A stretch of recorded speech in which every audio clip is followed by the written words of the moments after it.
Kelsey and Nate come from Target. Now, for those of you that have been participating in our CTI summits over the years, there's always some pretty fantastic talks from Target. So no pressure, y'all, but they're usually fantastic. So I got a high bar on expectations here. But I loved how, obviously I've seen your slides. I loved how you put this all together as a framework and thinking through how to help folks collaborate on this and the different backgrounds that y'all have as a strategic analyst as well as a detection engineer. So this was just a perfect talk and track one to kick off after the keynote. I'm really looking forward to it. Thank you for doing it. And I'll turn it right over to y'all. Awesome. All right. Well, yeah, hello, everyone. Hope you've had a good morning so far, enjoyed the keynote and grabbed your coffee because my colleague Nate and I are going to teach you how to ride the wave. So we've created a framework that allows easier collaboration amongst intel, detection, and various other security teams that we all rely on to keep our companies safe.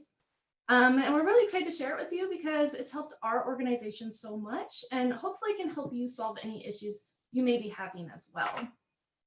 But first of all, we'll go ahead and introduce ourselves. So I'm Kelsey. I'm a lead cyber threat intelligence analyst at Target. I started in cybersecurity as an engineer with a background in critical infrastructure controls. When I started looking at landscape trends to be more proactive, which is what led me into cyber intelligence. So I've always picked what my focus is based on how I can have the biggest impact to help other security practitioners. And some of my research over the past year trying to accomplish this is what led to this new framework and is also what's prompted us to share it with you today. And I'm Nate Eichart. I'm a lead detection engineer with Target. I've been working in the security industry since 2007 when I started my career as a signals intelligence communicator in the United States Marine Corps. I became a SOC engineer in 2016 and joined my current team at Target in 2018. I am also currently in the second year of the SANS Technology Institute's MSISC program. Threat hunting and detection creation are both passions of mine. However, my focus recently has been around process improvement regarding the handling of cyber intelligence. So along with pretty much all my intel and research peers watching right now, I've done a lot of working with ransomware over the past year. So we know that due to shifting structures of how ransomware groups operate, there's been a huge increase in the number of groups targeting enterprises with a pretty widespread of tactics, techniques, and procedures due to a lot of outsourcing parts of operations. There's been quite a number of ways that these groups have used to monetize attacks as well, whether that's tactic that encourages ransom payment or monetizes the attack regardless of payment. And the individuals who use these techniques tend to share them with each other, which leads to a pretty quick uptake across the landscape on these tactics. So while I'm obviously not going to go into a lot of specifics right now, that's not what our talk's on. Much of this research led to me having a deep understanding of the ransomware landscape, which basically led to me having excessive amounts of research and analysis. So I really enjoy getting to do the research that I get to do, but it's kind of pointless to have all of this awesome intel if it's not actually actionable. So I think this is a pretty common problem to have in our industry, where we have too much intel and either don't know the best ways of passing it along, or we have teams that don't understand the value of what we're providing or how to use it.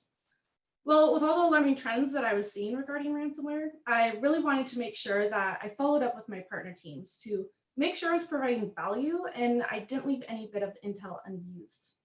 So I compiled all my research and brought Nate from our detection team into what I was doing to thoroughly map out all the detection we had in place for what I was seeing.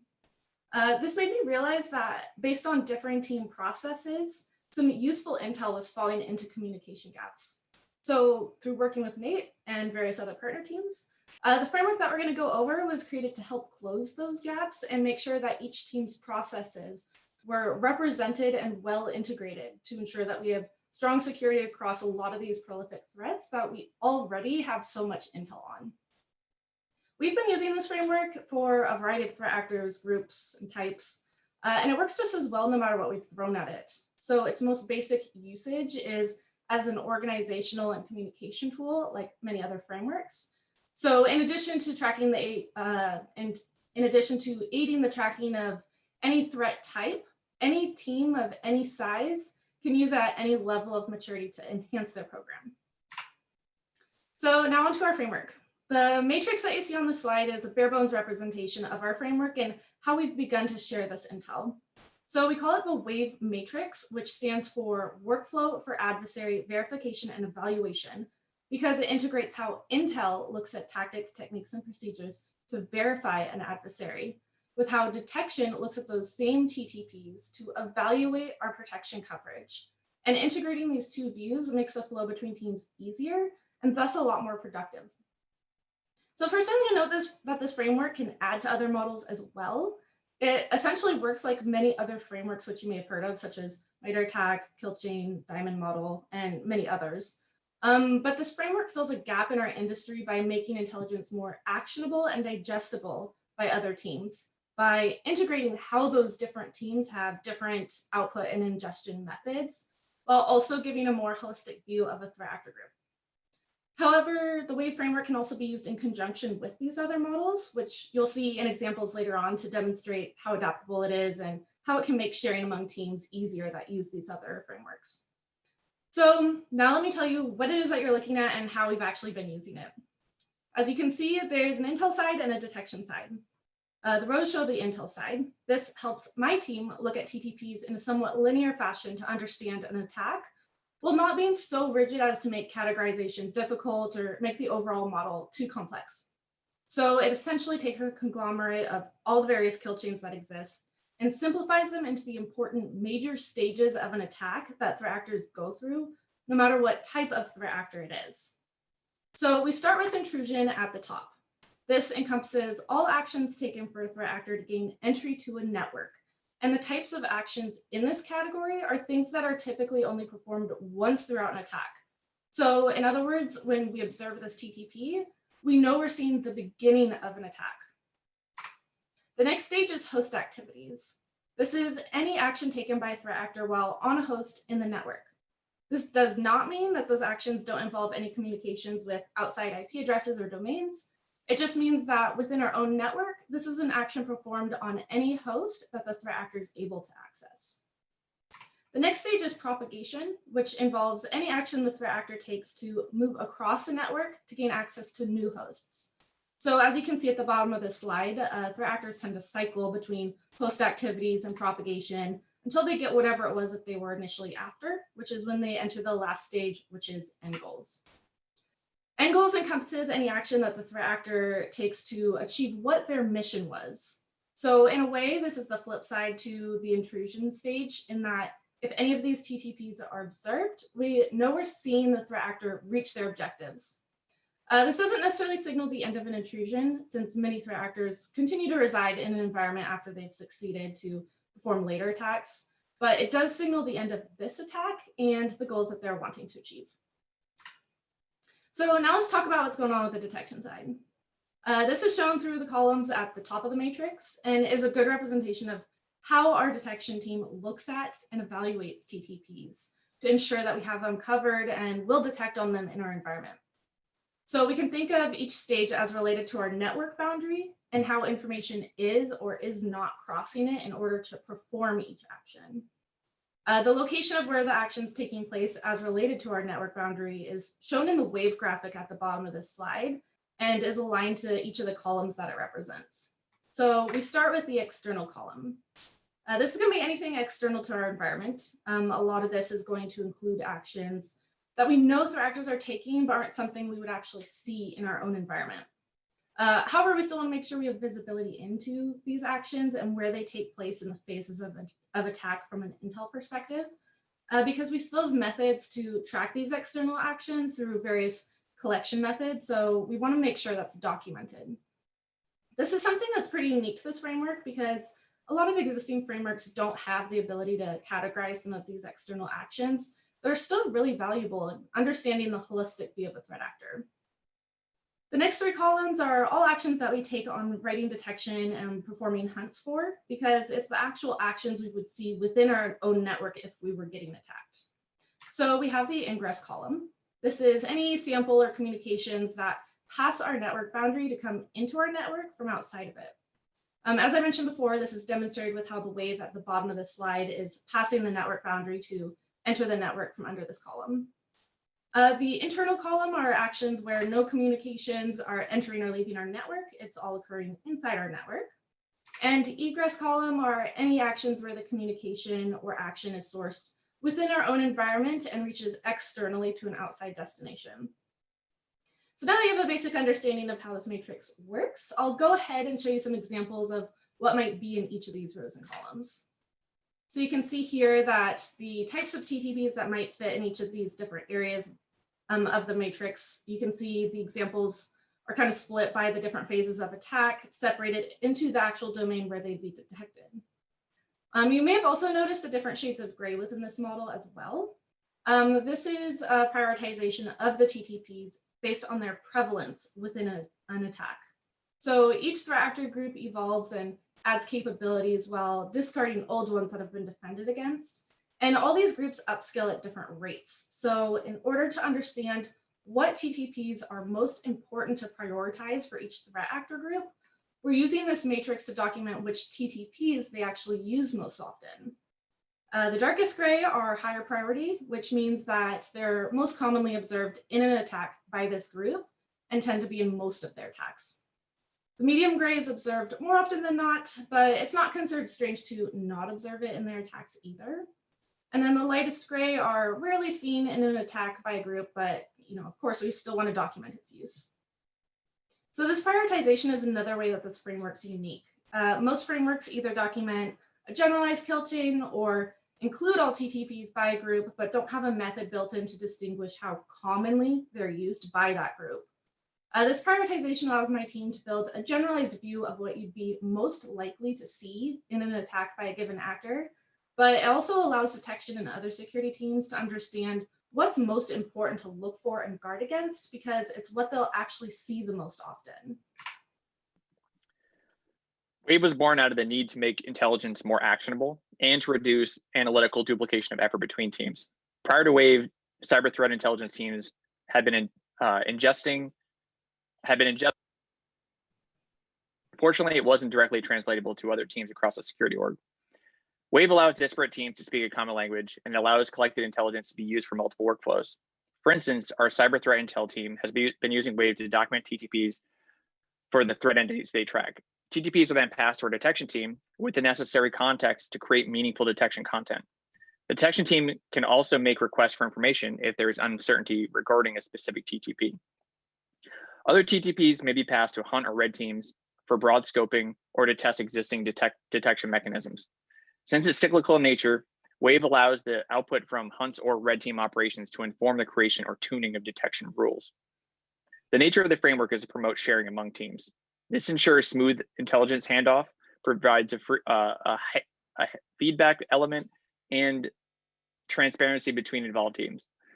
But you don't need a large SOC to use Wave. It can be utilized by even small security teams where practitioners may wear multiple hats. A single person who is both a threat hunter and intel analyst should use Wave to document all known TTPs. They can pivot using the intel to find evidence of attacks within their network, denoting any observed TTPs or IOCs. Various other teams can utilize Wave to record attack flow. Attack flow is the threat entity's most likely course of action during an attack from intrusion to end goals.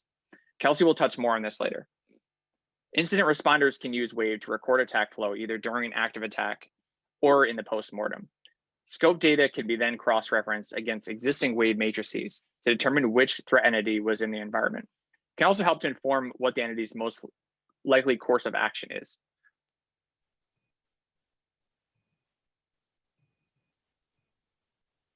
This is more efficient. So I shared the story of how a lot of my ransomware research helped to lead to the creation of this framework. So it's only fitting that we use ransomware as an example to walk through how to use the matrix. So we'll start with a typical report that my team might come across and use to gather intel, so we can stay TLP white throughout this presentation and only include open source intel. So here's a sample pulled out of a real report. This one is focused on Maze Ransomware, who said they retired at the end of last year. We see that in one case, a user downloaded a malicious Word doc that contained macros, which launched an ICD payload, and that was used to execute an instance of Cobalt Strike Beacon. So great, nothing too crazy there. Now, let's say we already have the phishing documented. It's a pretty well-known entry point for ransomware. And the intel that we're gathering from this report revolves around the use of ICE-ID Trojan and the Cobalt Strike beacon. So ICE-ID is a banking Trojan with a lot of capabilities, but in this case, the affiliate is mostly using it as a persistence mechanism. So it's been named appropriately on the left side of the slide, and I've noted in the description how it functions by injecting itself into SBC hosts. Notice that this wasn't in the report we saw earlier, so already you can start to see how easy it is to build a more holistic view based on our prior research. Also based on this prior research, we've been able to upgrade the priority to level 2, indicating that ICE-ID is seen quite a bit, but not very commonly in maze attacks.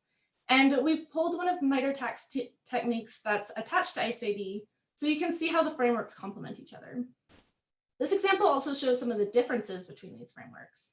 So having the MITRE attack technique helps any viewer understand how ICE-ID works. And if we included all of MITRE attack's techniques attached to ICE-ID, you'd understand its capabilities really well. But our framework is showing specifically how Maze, separate from any other threat group, uses ICE-ID in particular in their attack flow. TLP status is white, as I mentioned earlier, and we've used the sample given at the bottom of the FireEye report to perform further research to pull out strings and infrastructure communicating with the sample. Because this is a standardized format, we have the same fields for the command and control Cobalt Strike Beacon TTP on the other side. Cobalt Strike Beacon has been seen used in maze attacks in a variety of ways to control execution of hosts and movement. And since it's commonly seen in these attacks, we've upgraded it to a level 1 priority. Again, you can see how the rest of the fields are filled out: MITRE attack techniques, TLP status, sample strings and infrastructure. There are more fields that we track, such as various dates that allow us to see how a threat group evolves over time, as well as how well we're tracking them, along with fields that match certain campaigns with each other. But there's too much to share on just this one slide. The important thing to remember is how simple it is to fill out from an incoming report, and that it's mostly the standardization of these fields that helps us know which key pieces of information we want to continue to look for if we don't have that information yet. A single TTP can be put into wave by its attack phase and then broken up laterally into each point where detection can occur.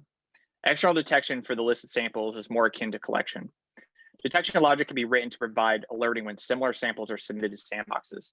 Alerts, or the lack thereof, will allow us to determine if our signatures are working properly, if the samples are still being utilized, and how prevalent they are over time.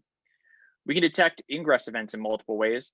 Known attack signatures can be deployed to scan downloads and incoming phishing attachments. This will generate alerting when data crosses our network boundary from external to internal. We can also monitor and alert on network traffic containing a second stage delivery payload. Internal rules are generally the most straightforward. Adversary activity will almost certainly generate indicators within your environment. Processor script execution, file creation or dropping, and registry manipulation are just a few high-level examples of activity that could potentially be the basis for detection content.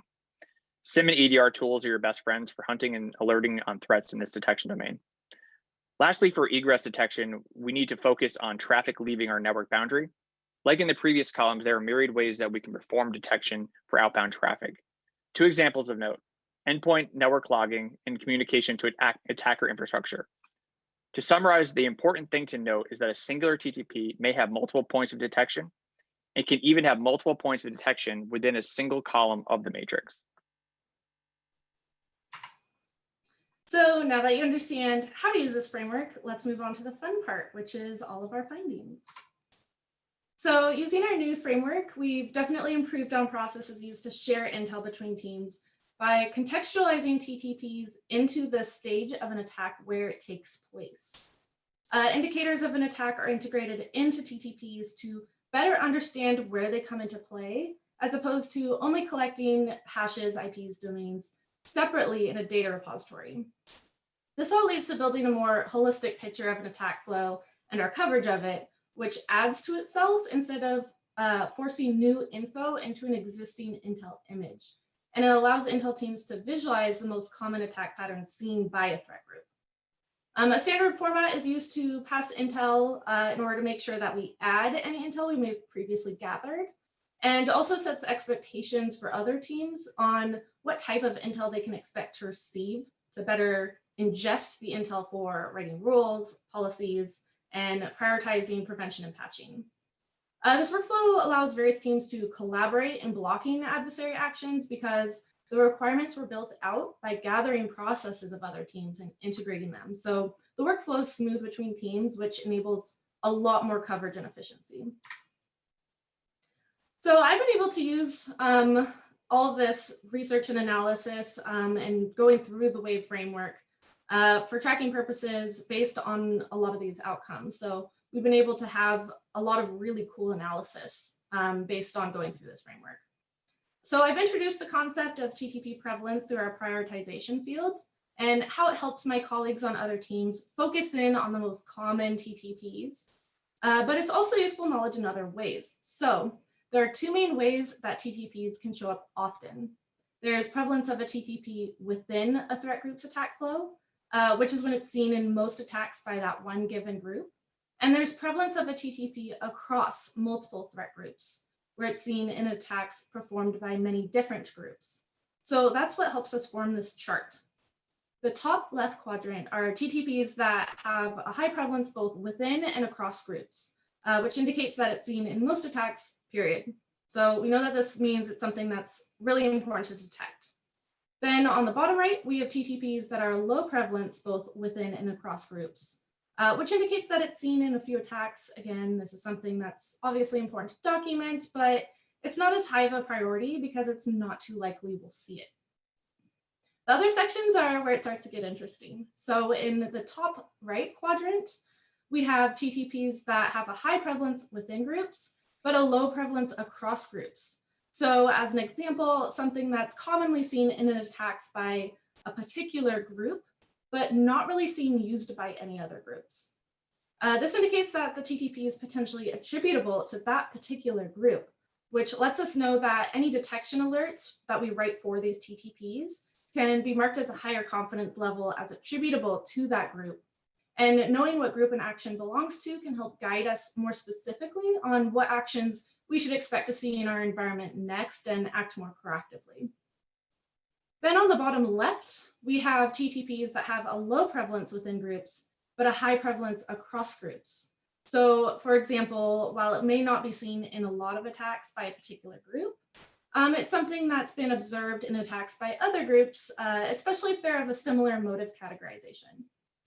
So this indicates that it's potentially attributable to a highly skilled individual, such as an affiliate, because affiliates, especially good ones, sometimes engage with multiple groups. So if we see a certain TTP used in attacks performed by different groups, but it's not common for any one of those, it might be attributable to a common individual.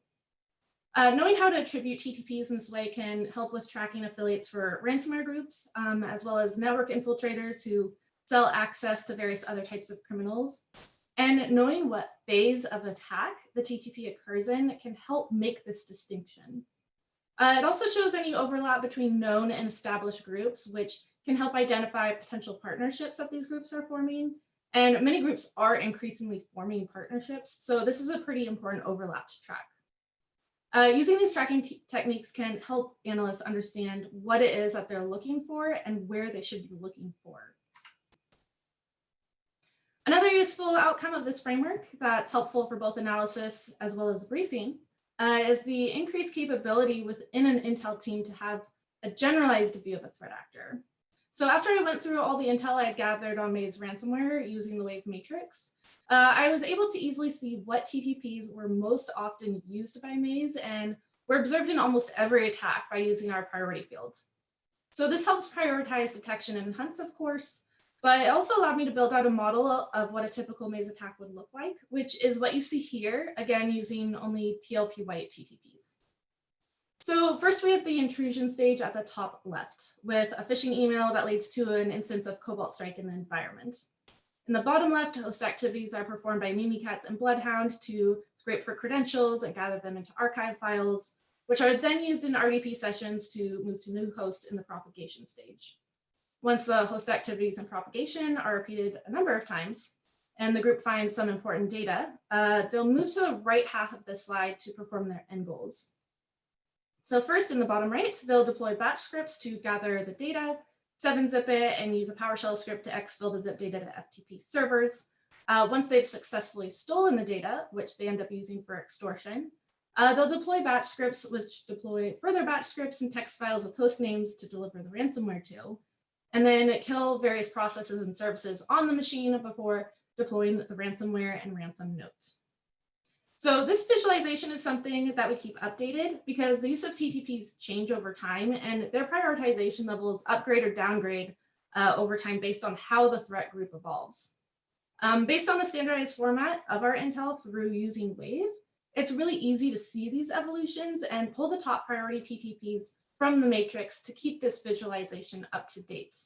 Being able to visualize how this attack works and what actions we're most likely to see allows us to better share all of this knowledge in a way that's more accessible to a wider variety of people, which allows a greater number of practitioners and executives to make key prioritization and business decisions that are going to help prevent attacks. And of course, fewer cyber attacks is our end goal. Wave provides a simple solution for Intel analysts to record unique adversary TTPs. The standardized formatting that it provides has a direct impact on detection creation. This slide is a zoom into some of the intrusion events that are known to be used by Maze affiliates. In some cases, like Cobalt, Strike Beacon, and ICE ID, we can split detection into multiple columns to ensure maximum coverage for a TTP. Displaying TTPs in this manner really helps us to see what type of protections we have in place and which ones are possible for us to enact. A good example of this would be Fallout exploit kit vulnerabilities. Knowing that the adversary may attempt to exploit these vulnerabilities, we should turn to our vulnerability management team, ask if there are any devices in our enterprise that are currently vulnerable to this attack. If the answer is no, we can generally feel confident that no more work is required from a detection standpoint. This is important because it helps our partner teams. It allows us to know that the risk in our environment has been mitigated and allows us to shift focus to other items of high prevalence, and also closes that feedback loop. The other thing to point out here is that the difference in color of the cells. We believe that it should clearly reflect the prevalence of the threat itself, so anyone with access to Wave can clearly see what needs to be prioritized in terms of detection, monitoring, and testing. The final call out here is that all items in the intrusion phase have an associated ingress event. This is unique to this phase as the attackers are attempting to get into the network. This requires some form of external to internal communication. This is important because it can inform how detection is created for these TTPs, such as monitoring for payloads, phishing emails, etc. Adversaries may be noisier during the end goal phase of the attack. They may even generate significant volumes of egress traffic if their goal is to exfil data. This is common for Maze affiliates who will steal data prior to executing ransomware payloads on critical assets. Detection of some of the TTPs listed may be too late in the attack to stop the attackers from reaching their objective, such as the execution of ransomware. However, there is value in detecting other TTPs in the end goal phase. Multiple organizations, after discovering data being exfilled, were able to respond effectively prior to the execution of ransomware. One TTP of note is the collection of adversary infrastructure.